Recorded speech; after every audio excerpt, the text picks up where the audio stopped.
Is in one of them, The Listening is in one of them, Ice is, these are different songs, Ice is in one of them, Savior's in one of them, and it's stripped the vocals away and kind of remixed them to be a score. So people are hearing the music a different way and maybe hearing it for the first time through comics as opposed to the music and then finding the comics. So it's just that trying a new way of doing things, and I think it's really important to explore that kind of stuff, you know. Are you sure? It's just a text. Okay. I don't mind.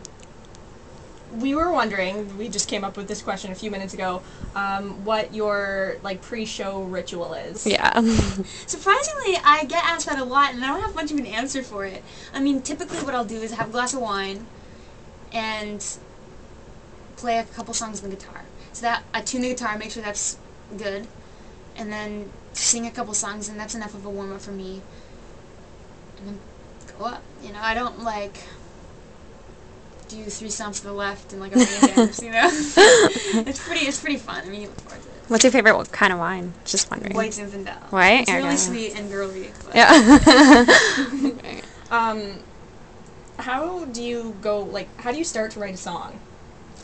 It's different every time. Whatever you're feeling, whatever you're going through, whatever resources you have in front of you, whoever you're with.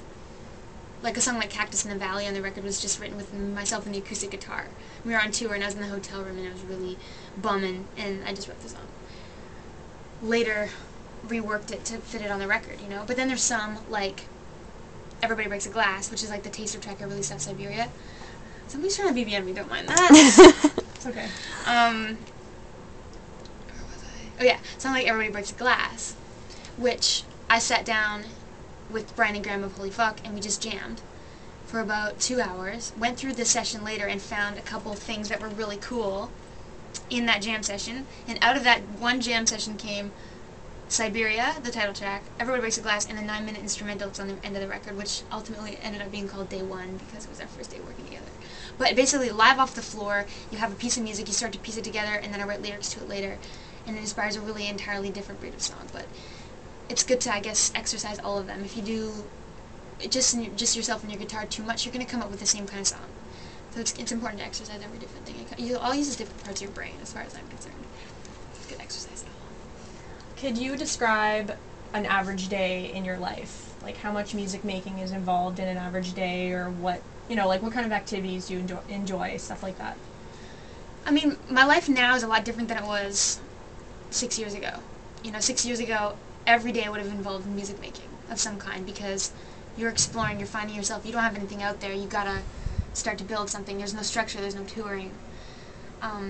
So every day, when I first moved to Toronto about 6 years ago, it was waking up in the morning and playing a couple songs, walking around, talking to my parents on the phone because they live far away from them, and then maybe playing some video games, writing some more. There was really no structure to it, but now it's kind of split up. You have to really learn how to split up your time, and it's one of the difficult things about after, you spend your whole life, that's what they say, you spend your whole life writing your first record, and then it's hard to find time to do anything else after that, once your record sort of does well. So, when it's making record time, you're in the studio every day. It's like a 9 to 5. You're writing. So for this year, it was January to April, May. In the studio almost every day, writing and recording and working with different people. Jamming with the Fuck guys, or being up at Togs, who produced the records, little cottage studio up in Fort Erie. But when it's touring time, you don't write music at all, hardly. You don't really have time. You wake up in the morning, do sound check, and play a show. It's a whole other animal. Right now, I wake up in the morning and it varies, I can't even think of a normal day, but I do hit Starbucks first thing, or Tim Hortons. Yep.